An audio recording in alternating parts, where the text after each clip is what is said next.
Hello and welcome to my channel CBSE simplified. मेरा नाम है अनुपम मिश्रा। आज आपके लिए मैं फिर से एक छोटा सा वीडियो लेकर आया हूँ। बहुत ही इंपॉर्टेंट और बहुत ही इंटरेस्टिंग वीडियो होने वाला है ये। इस वीडियो में हम बात करेंगे आईसीएसई बोर्ड का जो क्लास 9th और 10th में जो बुक चलता है विलियम शेक्सपियर का, बहुत ही फेमस ट्रेजेडी प्ले है जूलियस सीजर।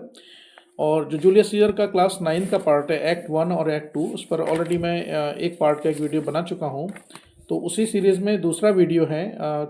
और इस पार्ट में हम बात करेंगे एक्ट 2 का सीन 1, जिसमें जो जूलियस सीजर के जो कॉन्स्पिरेटर्स होते हैं, उसके एसेसिनेशन करने वाले सारे के सारे, जब ये ब्रूटस से मिलने जाते हैं उसका फाइनल अप्रूवल लेने के लिए, तो उसका ये शुरुआती सीन है, यानी कि सीन 1 ही है, जहाँ पर ब्रूटस रात का समय है और अपने ऑर्चर्ड में उसको नींद नहीं आ रही, थोड़ा सा टेंस्ड है क्योंकि दिमाग में कॉन्फ्लिक्ट चल रहा है whether he should be a part of conspiracy और he should not be a part of conspiracy. तो वो अपने रात का समय अपने घर के ही जो ऑर्चर्ड बगीचा उसमें टहल रहा है।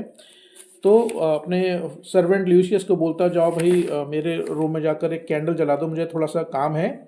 और जब उनका नौकर लूशियस अपने रूम में जाता है और कैंडल जलाने के लिए, जब और उस बीच में ब्रूटस बिल्कुल अकेला होता है, ना वहाँ पर कोई उसको सुनने वाला है, ना उससे कोई वहाँ पर बात करने वाला है। लाइक आई सेड कि वो थोड़ा सा नर्वस तो नहीं कह सकते, लेकिन हाँ, थोड़ा सा उसके इंटरनल कॉन्फ्लिक्ट चल रहा है उसके दिमाग में। तो ये ब्रूटस का जो इस वीडियो में हम पर्टिकुलर इस वीडियो में बात करेंगे, ये ब्रूटस का सॉलिलॉक्वी, बड़ा फेमस सॉलिलॉक्वी है।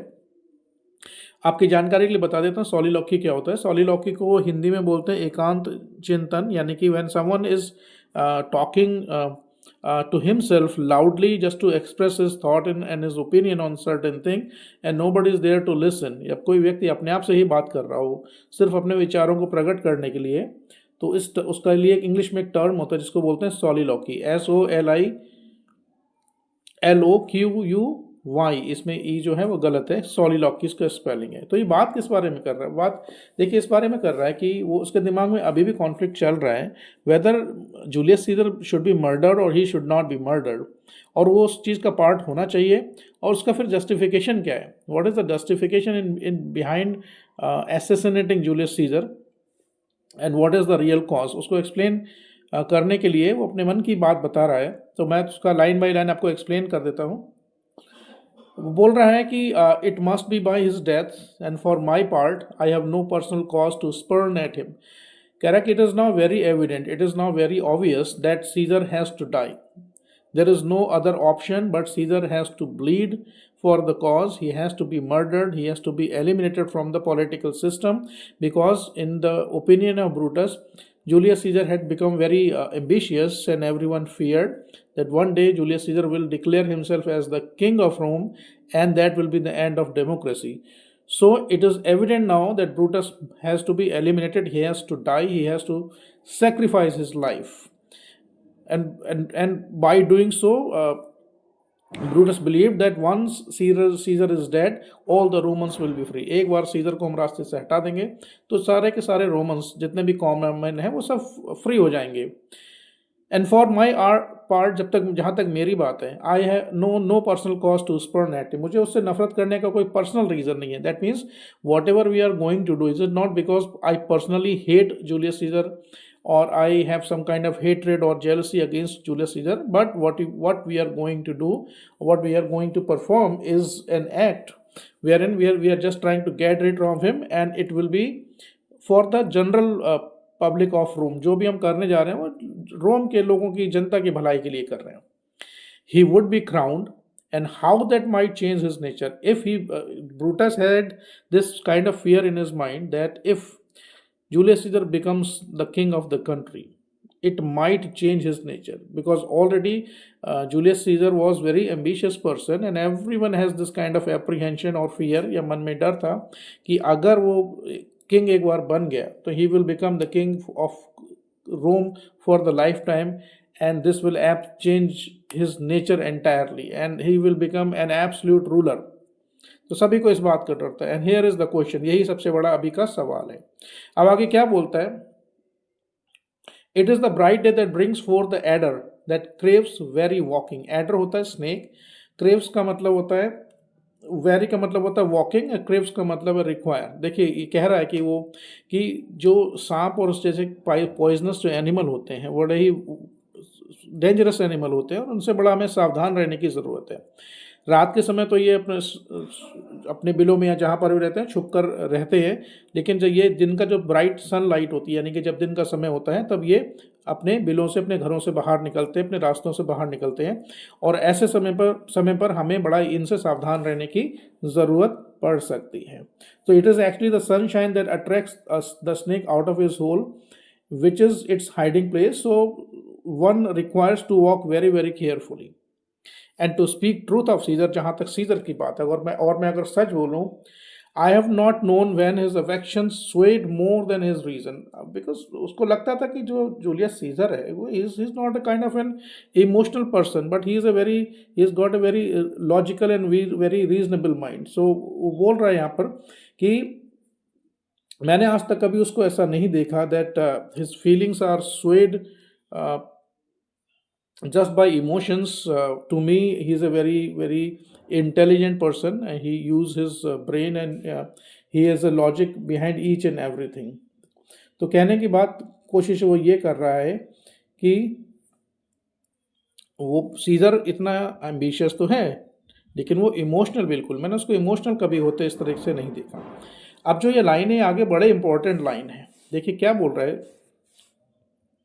But it is a common proof का, ये बात बड़ी कॉमन है, ये बड़ा बिल्कुल बात एविडेंट है क्या कि, और ये बात सभी को पता है that lowliness is young ambition's ladder whereto the climber upward turns his face and when he once attains the upmost round then he unto the ladder turns his back. यानी कि जो एम्बिशियस लोग होते हैं वो क्या करते हैं in the beginning of their career, जब उनको अपने करियर की शुरुआत में जो यानी कि वो जिस रास्ते पर बढ़ रहे होते हैं तो बड़ा ही शुरुआत में बहुत ही पोलाइट, बहुत ही कर्टियस और बहुत ही जेंटल टाइप का अपना लुक दिखाते हैं लोगों को भ्रमित करने के लिए। तो लोगों को लगता है कि नहीं यार ये तो बड़ा ही जेंटल टाइप का व्यक्ति है, बड़ा ही कर्टियस आदमी है, इसके अंदर बहुत सारी दया भावना भी है, लेकिन ऐसा बेसिकली होता नहीं है। तो कह रहा है इन्हीं चीज़ों से हम सावधान रहने की ज़रूरत है।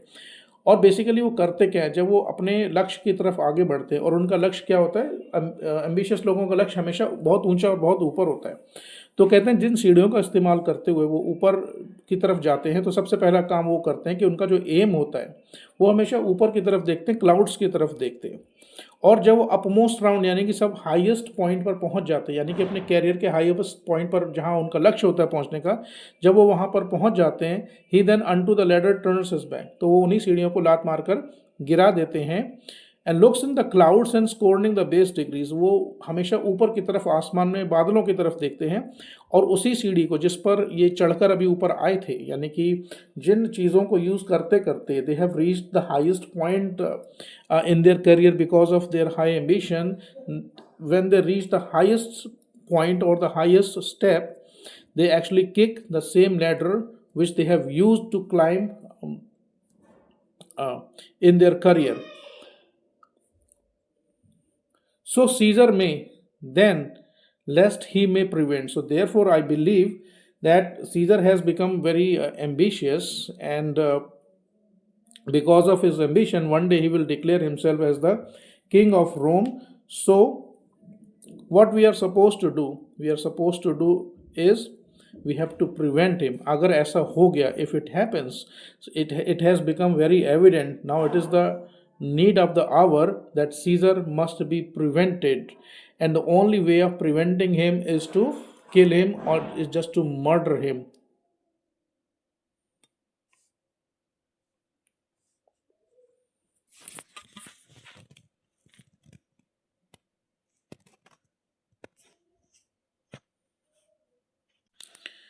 And now, since Julius Caesar has become so much ambitious, so therefore he must be killed or he must be eliminated. But there should be a justification in his killing. वो इस बात को मानता है और समझता भी है that once we eliminate Julius Caesar, once we kill Julius Caesar, we have to justify our act of killing Julius Caesar in the eyes of the common people of Rome.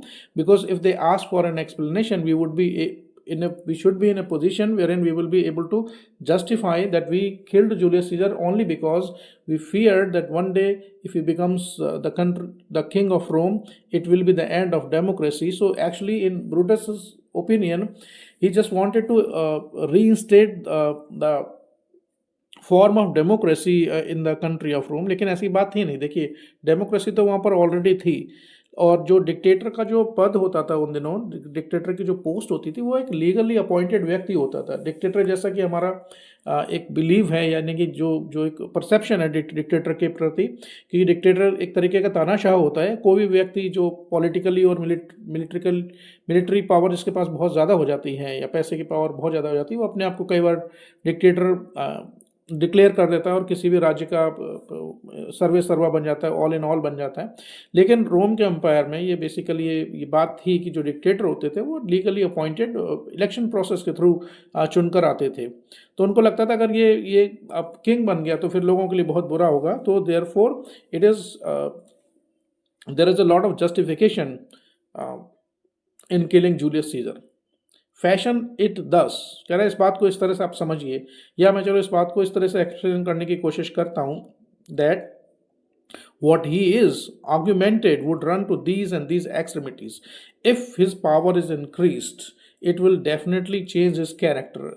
अगर उसकी जो वर्तमान पावर और position है, अगर वो augmented का मतलब इंक्रीज होना है फिर बढ़ना, अगर ये पावर और ज़्यादा बढ़ गई तो सभी के लिए बहुत ज़्यादा खतरा होने वाला है, because he will then become an absolute ruler and then it will be very difficult for us to survive in his kingdom and therefore think him as a serpent's egg. यहाँ पर ब्रूटस जो है Julius Caesar के जो comparison है serpent होते हैं snake के अंडे, यानी कि उसके एग से तुलना कर रहा है।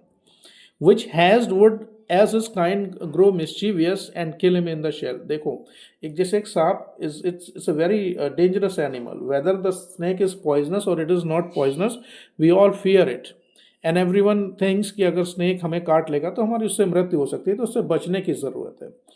तो कहने का मतलब ये है कि देखो, स्नेक के अंडे से अगर जब वो बड़ा होगा तो ऑब्वियसली हैचिंग के बाद तो उसमें स्नेक के अंडे में से तो स्नेक ही बाहर निकलेगा, और जब वो बड़ा होगा, छोटे पर तो उससे कोई खतरा है नहीं अभी, लेकिन जब वो बड़ा होगा, ज़्यादा पावरफुल बनेगा, तो उससे हमें बहुत ज़्यादा खतरा है।